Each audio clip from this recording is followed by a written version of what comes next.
तमाम सम्मानित दर्शकों का एक बार फिर से हमारे आज के कार्यक्रम में बहुत बहुत स्वागत और अभिनंदन। मैं आपके साथ देवभूमि ऋषिकेश उत्तराखंड से आचार्य आशीष। आप हमारे साथ कहाँ से जुड़ रहे हैं? अपने परिचय के तौर पर अपना नाम या फिर अपने शहर का नाम लिखकर हमारे आज के एक कार्यक्रम का खास हिस्सा बन सकते हैं। आपने एक कहावत तो अक्सर सुनी होगी कि पूरी रात रामायण सुनाई और फिर सुबह कह दिया कि सीता किसके पिता थे। तो ये प्रश्न अपने आप में बहुत अटपटा है। हाँ, सीता के पिता के बारे में पूछते तो फिर बात समझ में आती, लेकिन सीता किसके पिता हैं, ये तो प्रश्न अपने आप में विपरीत हो गया। हाँ, आप सोच रहे होंगे ये कार्यक्रम का तो कोई विषय नहीं है। बिल्कुल, विषय तो नहीं है, लेकिन विषय कह सकते हैं, क्योंकि दीपावली घर में पहला त्योहार आना अशुभ है। इस पर मैं कई बार चर्चा कर चुका हूं, लेकिन समस्या आती कहां पे है कि जब आपको विस्तार से बताने के बाद भी आप उस कार्यक्रम को पूरा सुनते ही नहीं। फिर आपके जो प्रश्न आते हैं वो कुछ इसी प्रकार से होते हैं। आपके सबके नहीं, आप में से कुछ होंगे। अब आज का जो कार्यक्रम है मैं डिटेल में यहां पर थोड़ा सा आपको समझा दूं, ताकि आपके मन में फिर यह प्रश्न न रहे, और आपका प्रश्न हो तो फिर उचित प्रश्न हो, ताकि हमें उत्तर देने में भी थोड़ा अच्छा लगे, हमें लगे कि आपने कार्यक्रम को देखा है। क्योंकि अक्सर कई बार, अभी हम जस्ट पंजाब से आ रहे हैं और वहां पे उनका गृह प्रवेश था और वहां पर वास्तु पूजा के लिए हम गए हुए थे, लेकिन उनका भी यही प्रश्न था कि गुरुजी हमने अपने कार्यक्रम को देखा, उसके बाद हमने डिसाइड किया कि गृह प्रवेश कब करना है।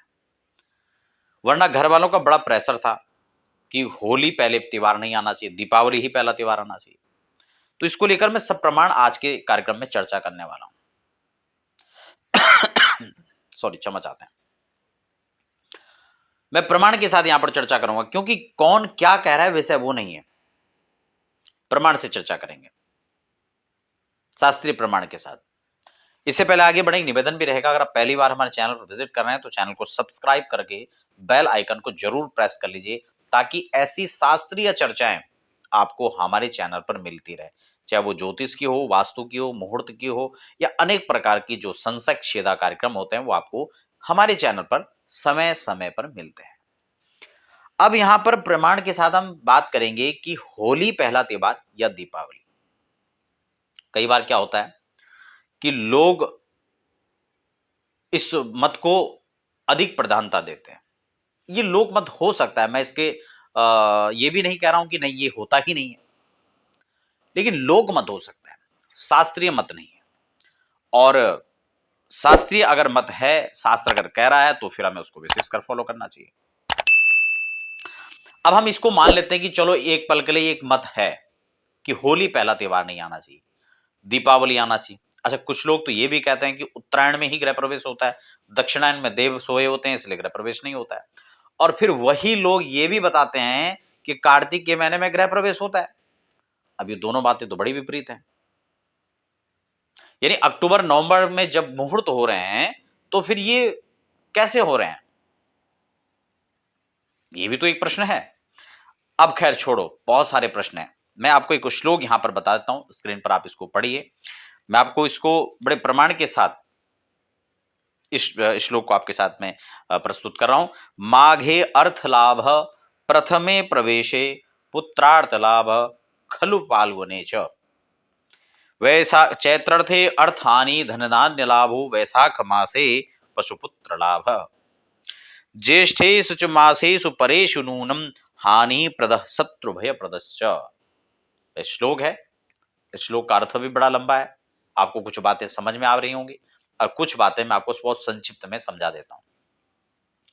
का माघ के महीने में गृह प्रवेश करेंगे तो आपको अर्थ लाभ प्रथमे प्रवेश। अगर माघ में आप प्रवेश करते हैं तो आपको पशु पुत्र का लाभ होगा। फाल्गुन में भी यही फल आपको बताया है, खलु फाल्गुने जो, फाल्गुन का भी अच्छा बताया। चैत्र अर्थे अर्थ हानि, चैत्र में अर्थ की हानि होती है। कुछ लोग कहते हैं नवरात्र में कर लीजिए, उसकी अष्टमी को कर लीजिए, नवमी को कर लीजिए, और वैसे भी नवमी तो रिक्ता तिथि है। खैर वो विषय अलग है, मैं उस पर विस्तार से चर्चा पहले कर चुका हूं। यहाँ पे चैत्र अर्थे अर्थ हानि लिखा हुआ है। अब बड़ा स्पष्ट हो चुका है कि चैत्र के महीने में गृह प्रवेश नहीं हो सकता। ठीक है, चैत्र अर्थे अर्थ हानि। फिर लिखा हुआ धन धान्य लाभ हो वैशाख मास से, धन धान्य का लाभ होगा वैशाख में के महीने में। और पशु पुत्र लाभ वैशाख के महीने में ये अच्छा लाभ बताया गया। पशु पुत्र लाभ ज्येष्ठे च, और ज्येष्ठ के महीने में करेंगे तो पशु और पुत्र का लाभ होगा, ये यहां पर स्पष्ट किया गया है। अब इसमें केवल 4 महीनों का जिक्र मिलता है, तो ये तो हो नहीं सकता कि 4 महीनों में ही गृह प्रवेश होगा, ठीक है ना। विशेषकर पौष का महीना छोड़ दें और चैत्र का महीना छोड़ दें, कुछ महीने मध्यम में आते हैं और ये महीने श्रेष्ठ में आते हैं, जिनकी अभी चर्चा हो रही। तो अब इसके लिए क्या है कि इतने लंबे समय का इंतजार नहीं किया जा सकता है, इसलिए जब दीपावली के आसपास का जो मुहूर्त होता है, पहले हो या थोड़ा बाद में हो, ठीक है ना, पहले हो तो वो सूत्र लागू हो रहा है कि पहला त्योहार होली, दीपावली आना अच्छा होता है, तो अच्छा हो रहा है, ठीक है, आ गया। लेकिन अगर दीपावली के बाद अगर जो करते हैं, तो क्या फिर होली पहला त्योहार वहां पे खराब होगा?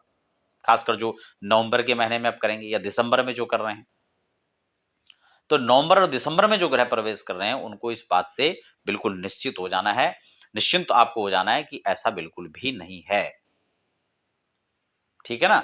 आप इन महीनों में करते हैं, हाँ, आपको ध्यान क्या रखना है वो बातें भी मैं यहाँ पर स्पष्ट कर देता हूं, उन बातों को आपको खासकर ध्यान में रखना है, ठीक है ना। जो शास्त्रीय परंपराएं, जो शास्त्रीय विधि हैं, सबसे पहले तो जब आप मुहूर्त निकाल रहे हैं, तो आप एक चीज का ध्यान रखें, जो डेट दी गई हैं, हम अपने चैनल पर प्रत्येक महीने की संपूर्ण जानकारी देते हैं, जनवरी से लेकर और दिसंबर तक पूरे जितने भी मुहूर्त होते हैं, तो उसमें आपको जो डेट है आपने सिलेक्ट करना है। उसके बाद आपने देखना है कि आपकी राशि से उस दिन गोचर के चंद्रमा कहां पड़ रहे हैं। अगर मुहूर्त अच्छा बना हुआ है, आपकी राशि से 12वें चंद्रमा है, अष्टम चंद्रमा है, तो आपके लिए बेकार हो गया। उसमें आपने देखना है कि चौथे, 8वें और 12वें चंद्रमा उस दिन नहीं पड़ने चाहिए, और एक स्त्र लग्न में एक शुभ लग्न निकाल करके आपको गृह प्रवेश करना है। वो लग्न आपके स्थानिक सूर्योदय के अनुसार होना चाहिए, आपके शहर के अनुसार होना चाहिए। मैं ऋषिकेश से चर्चा कर रहा हूं, तो ऋषिकेश के सूर्योदय के अनुसार मुंबई में नहीं होगा। आप वहां मुंबई के सूर्योदय के अनुसार करें। आप पूर्वोत्तर राज्यों में कर रहे हैं तो वहां के स्थानिक सूर्योदय से करें। आप जम्मू में कर रहे हैं तो वहां के स्थानिक सूर्योदय से करें, और फिर एक अच्छा लगन निकाल करके आप गृह प्रवेश करें। गृह प्रवेश की जो विधियां हैं संपूर्ण, उसको आप फॉलो कीजिए।